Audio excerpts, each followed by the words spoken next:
এই মুহূর্তে আবহাওয়ার গুরুত্বপূর্ণ খবর। দক্ষিণবঙ্গের উপকূলে গভীর নিম্নচাপ অবস্থান করেছে। এর পাশাপাশি বৃষ্টিপাত রাতভর চলছে। কোথাও কোথাও ঝোড়ো হাওয়া সমেত প্রবল বৃষ্টিপাত হচ্ছে। কোথাও কোথাও আবার হালকা বৃষ্টিপাত, কোথাও কোথাও বৃষ্টিপাতটা থেমে রয়েছে, কিন্তু বৃষ্টিপাতটা আবার আসবে এমন সম্ভাবনা রয়েছে। দক্ষিণবঙ্গের জেলাগুলিতে প্রত্যেক জেলাতেই অরেঞ্জ অ্যালার্ট বর্তমানে জারি করে রেখেছে আবহাওয়া দপ্তর। 15 তারিখ পর্যন্ত মৎস্যজীবীদের সতর্কতা রয়েছে। ইতিমধ্যে দেখতেই পাচ্ছেন উত্তরবঙ্গ থেকে বিহার, ঝাড়খণ্ড, উড়িষ্যা, পশ্চিমবঙ্গ সহ বাংলাদেশ, ত্রিপুরা বিভিন্ন অংশে মেঘ কিন্তু ঘুরছে, যার ফলে মাঝে মাঝে একটু করে পরিষ্কার আকাশ হলেও কোথাও কোথাও আবার মেঘ এসে হালকা মাঝারি বৃষ্টিপাত ঢেলে দেবে এবং কোথাও কোথাও কিন্তু জোরদার বৃষ্টিপাত চালু থাকার সম্ভাবনা রয়েছে। ইতিমধ্যে আমাদের দেখাতে পাচ্ছি উপগ্রহ চিত্রে বর্তমান অবস্থান, সেখানে বেশ কিছু অংশে কিন্তু বৃষ্টিপাত ইতিমধ্যে চলছে। সেগুলো আপনারা দেখতে পাচ্ছেন, অনলাইন যে অন স্ক্রিনে দেখতে পাচ্ছেন, এখানে কিন্তু বৃষ্টিপাত হচ্ছে এবং মেঘাচ্ছন্ন আকাশও আপনারা দেখতে পাচ্ছেন। আপনাদের দেখিয়ে দিই, এখানে কিন্তু বেশ জোরালো বৃষ্টিপাত বেশ কিছু অংশে হতে পারে। তো বৃষ্টিপাত কিন্তু কলকাতার আশেপাশে রয়েছে, হাওড়া হুগলির দিকে রয়েছে, বর্ধমান, পুরুলিয়া, এর পাশাপাশি এখানে মেদিনীপুর এদিকেও বৃষ্টিপাত রয়েছে। এছাড়া আরও সমস্ত জায়গাতে আসবে আস্তে আস্তে।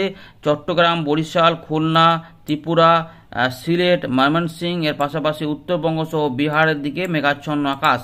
একবার দেখে নিই লেটেস্ট যে আপডেটটা দিয়েছে আবহাওয়া দপ্তর নামকাশ হিসাবে, সেটা একবার দেখিয়ে দিই, তারপর আমরা এখানে ফেরত আসছি, তারপর এগুলো নিয়ে আলোচনা করব অল্প করে, পরের আপডেটে আরও বিস্তারিত জানাবো।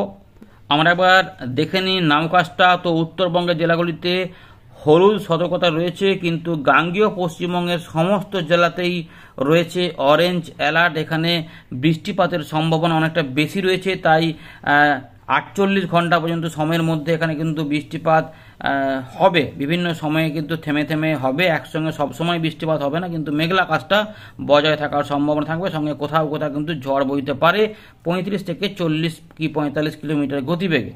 এদিকে আলিপুর আবহাওয়া দপ্তর উত্তরবঙ্গে 15 তারিখ পর্যন্ত এখানে হলুদ সতর্কতা দিয়ে রেখেছে। যদিও ভারী বৃষ্টিপাত বলেন, তবে কোথাও কোথাও ভারী বৃষ্টিপাত এখানে মালদা বা দিনাজপুর আশেপাশে হতে পারে। গাঙ্গেয় পশ্চিমবঙ্গে রয়েছে দুদিনের সতর্কতা 15 তারিখ পর্যন্ত, কিন্তু 14 তারিখ পর্যন্ত এক্সট্রিম হেভি রেনফল বেশ কিছু অংশে হতে পারে এবং তার জন্য লাল সতর্কতা এখনও জারি করে রেখেছে। অরেঞ্জ অ্যালার্ট এমনিতেই জারি রয়েছে দক্ষিণবঙ্গের জেলাগুলিতে, কোথাও কোথাও কিন্তু সেই পরিমাণ বৃষ্টিপাত হতে পারে।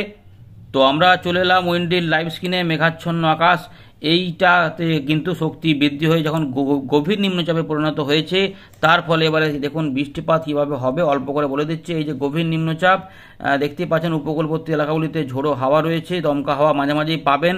বৃষ্টিপাত এবং ঝোড়ো দমকা হাওয়া অবশ্যই পেলে কমেন্ট করবেন।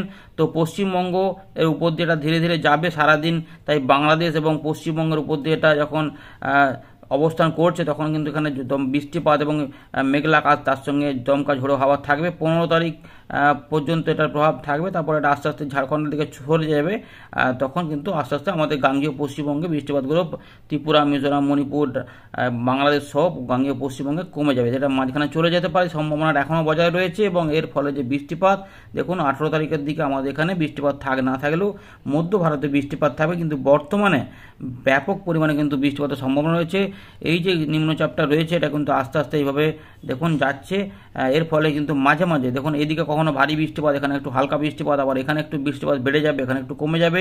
এইভাবে কিন্তু গোটা দক্ষিণবঙ্গ, বাংলাদেশ, বিহার, ঝাড়খণ্ড, উড়িষ্যার দিকে, উত্তরবঙ্গ বৃষ্টিপাত দেখুন রাতের দিকেও আসতে দেখা যাচ্ছে, হতে পারে।